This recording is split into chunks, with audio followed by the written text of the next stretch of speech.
artist and filmmaker based in Dhaka, Bangladesh. Her practice, both performative and experimental in nature, questions human perception and imperceptible nature by re-examining history and creation of knowledge. In constant dialogue with the immediate surrounding, her work engages with the poetics of environments and explores inner urges for change, perception, re-relation to body and matter. She has presented her work at International Film Festival Rotterdam, Liverpool Biennale, Dhaka Art Summit, Istanbul Biennale, among many others, and her performances have been staged internationally at venues in London, Birmingham, Bangkok, and Goa. Shabnam, the work we are going to see today, addresses the fragmented history of fabrication of muslin and its scattered documentation across archives all over the world. The film was premiered at the last edition of the International Film Festival Rotterdam, and we are very thrilled to see it tonight.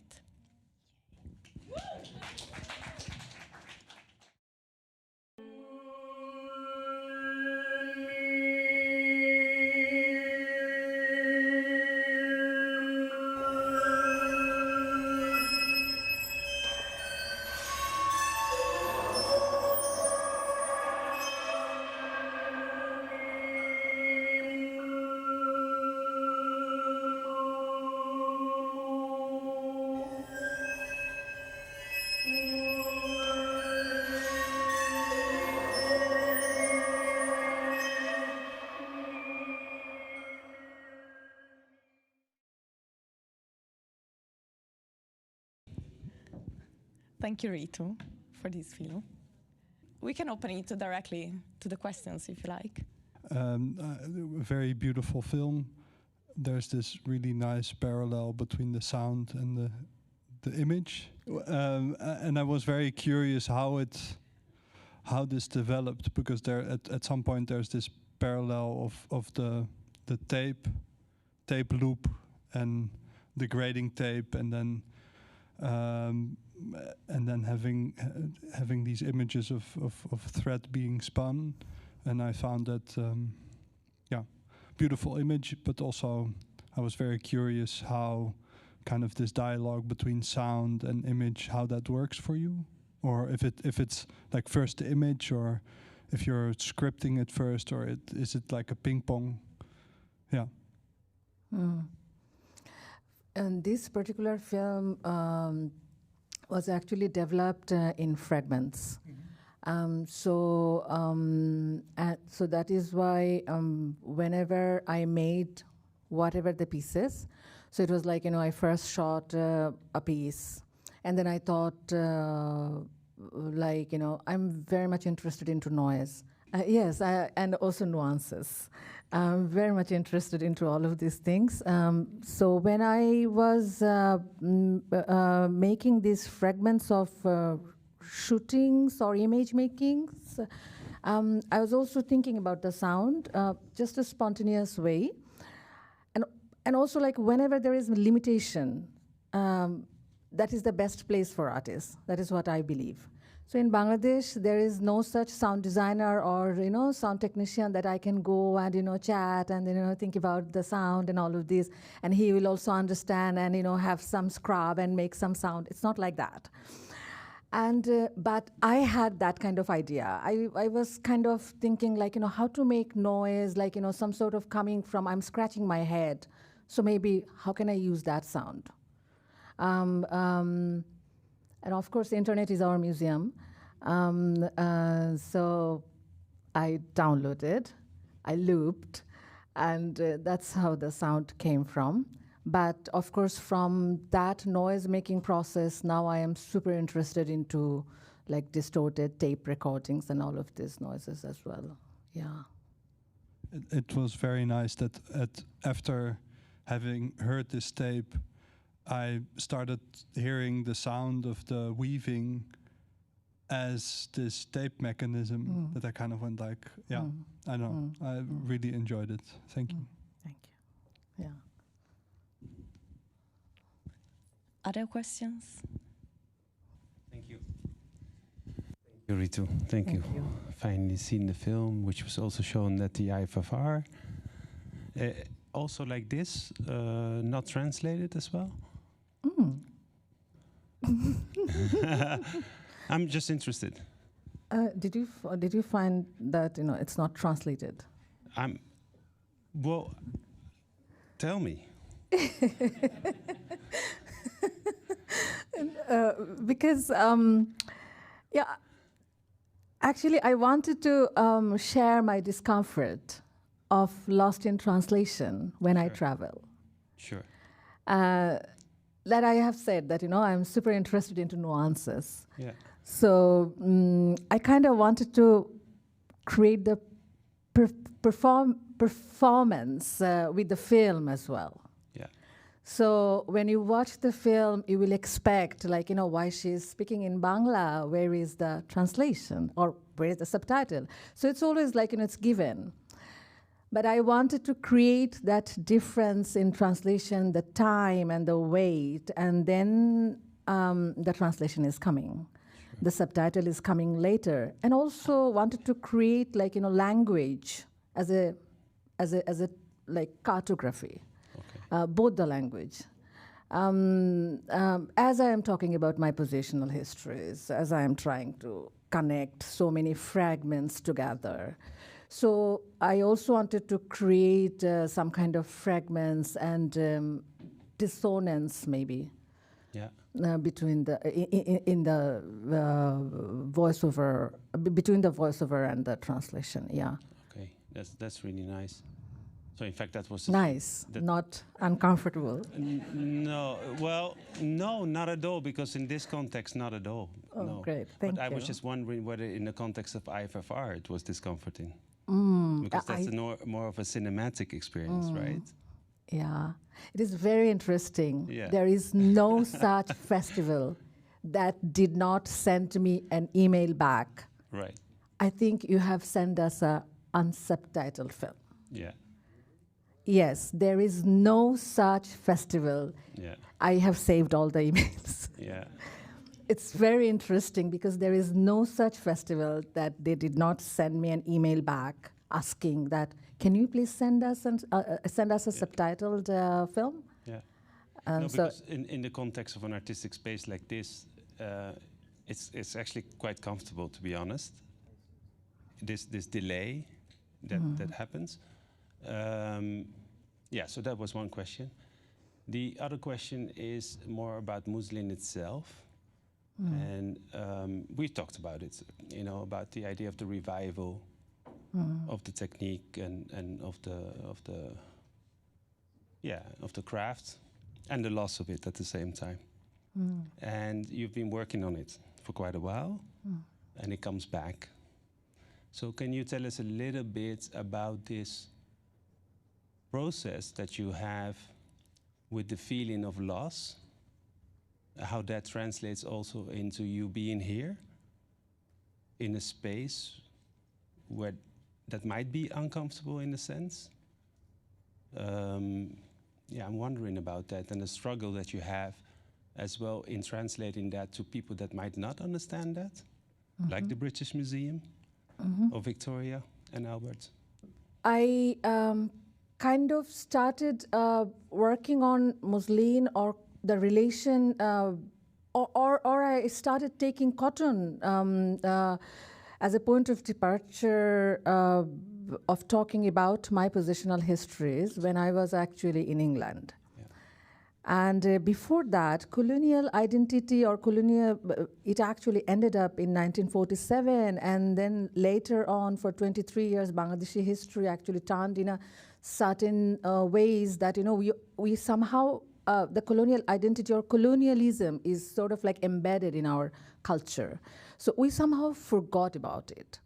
And also that dissonances it created, this part of history, actually somehow in Bangladeshi culture, it is sort of like, already it is so nicely weaved that if you cannot look through it, you cannot see it, something like that. And more and more that life is changing, we are connected, but the thing, then more and more differences are also visible. access to knowledge, or certain kind of presence, language, senses, all of these things, and memories, which kind of memories we actually share, what and which not. So all of these things was actually keep coming back to me when, because of my work, I was connecting with more and more people and more places. And yeah, so that's why I think people, object, and all of these things are entwined. You cannot really separate people from the kind of object. And muslin is something like a mythical object to us. Like we actually, generation after generation, we grew up reading it in our textbook. But we, like many other heritages, we actually do not know, like, how the heritages were lost or how the knowledges were lost. And when I started working on it, I felt like, wow, like when nobody cares for it, then maybe as an artist, I have the time to care for it, look into it. So then I actually found, like, there are so many discrepancies in the archival materials. There are so many dramas between the, like, National Museum's archives. There are so many, gaps between the knowledge and access, even in the periphery, like in my country, and let alone British Museum and other museum. And there are stories like, when the revival of muslin started in Bangladesh, so 25 government officials came to Victor and Albert Museum.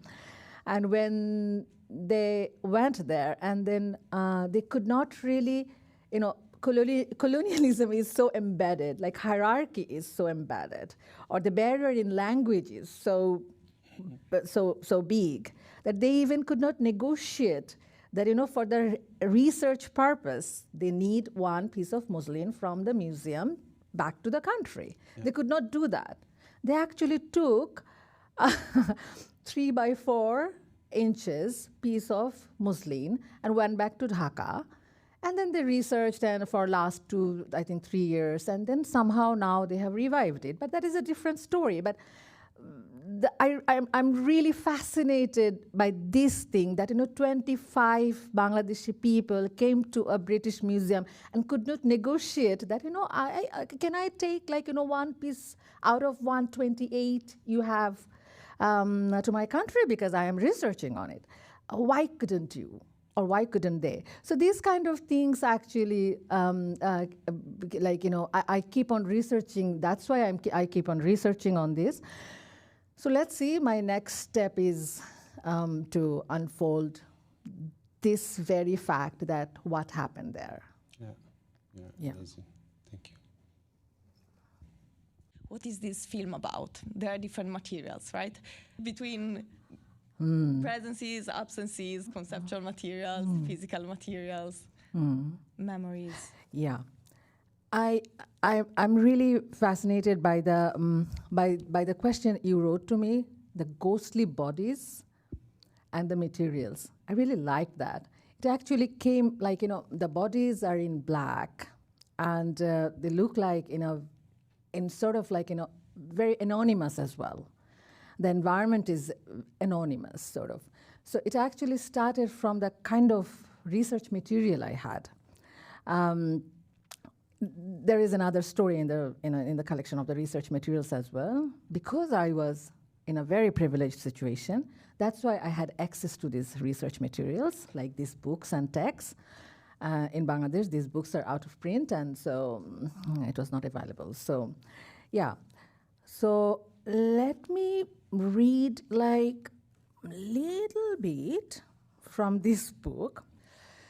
To separate the seed from the wood, 2 instruments were used. The Dalan Kathi was an ordinary iron pin which rolled the cotton up in a flat board. It could clean only small quantities of cotton, but produced the finest thread.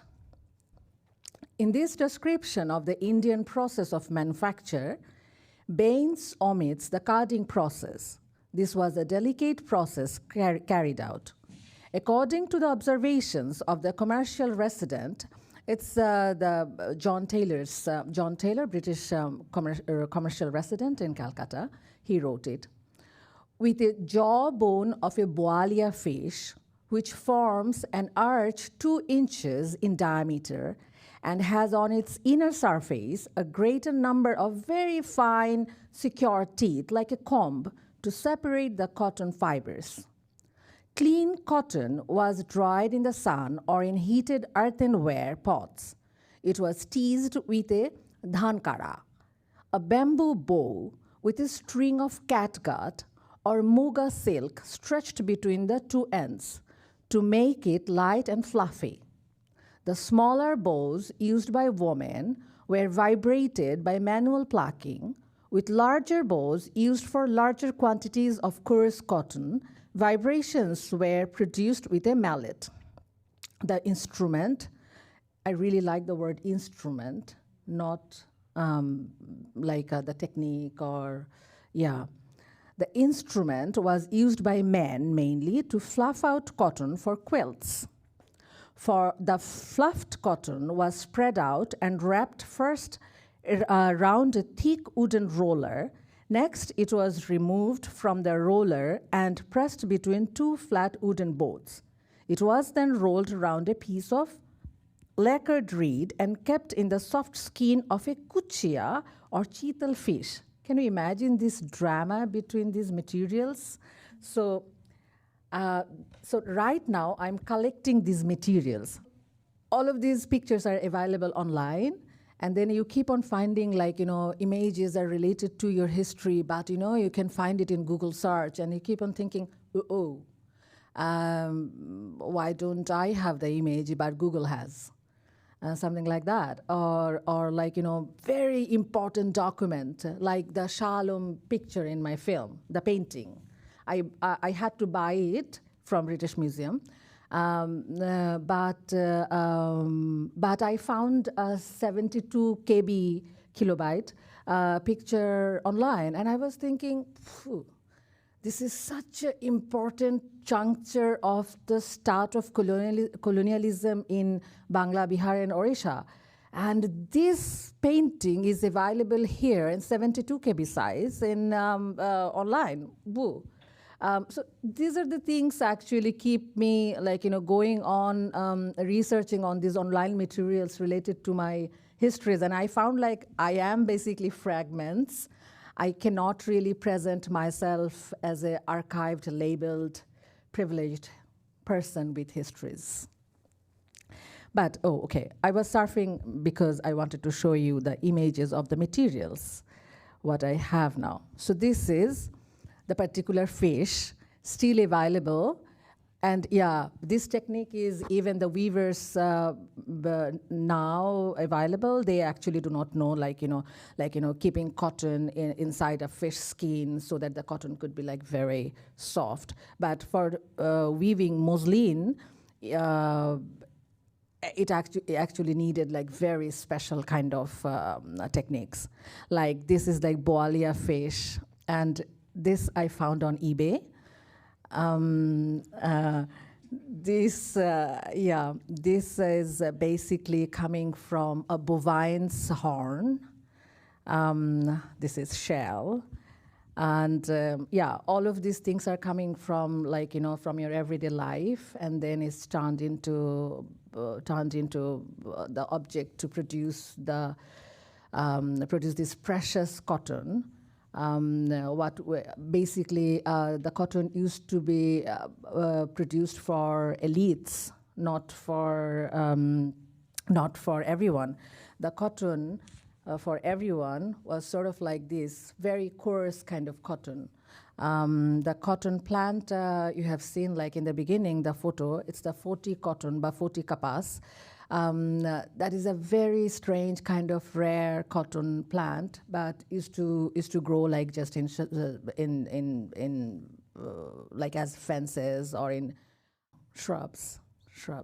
Yeah. So these kind of things. And I can talk about the bodies, why the bodies are here. Long and strenuous work was required to produce small quantities of yarn, but there were several deterrents to increasing the hours of work. Only a few hours could be spent on this, either in the early morning or in the evening, as heat ruined the yarn. The women were also restricted by their decreasing capacity for work after the age of 30 on account of the eye strain caused by spinning. So, and also, like, you know, it used to need 28 degrees Celsius. So when they used to weave the clothes, so they used to put, like, you know, earthen vessels full of water under the warp so that, you know, water evaporates and the yarn could be softer. So all of these things are very performative. And I thought, like, you know, how these knowledges were lost. And also these knowledges are coming from, these are like local knowledges. So how some knowledges are never practiced. And when we talk about, like, climate change, global warming, industrialization, and all of these things, but in the name of deindustrialization, in the name of industrialization, we actually found out a word, deindustrialization. I started reading about, like, reading many books, many researches where the focus is on if the textile muslin was lost because of colonialism, or it was lost because of deindustrialization. The techniques were so old, so they could not really cope up with the demand, and so the supply were less. So, you know, the same story of economics. But then when we talk about local knowledge, we talk about climate change, we talk about waste management, then how are we going to, going to acknowledge this kind of knowledges? And these knowledges are totally lost, and I think there are many other knowledges like these are lost in the name of industrialization and all of this. Yeah. Yeah, and industrialization, which is very much entwined with colonialism and capitalism, and so. Thank you for the reading. Thank you.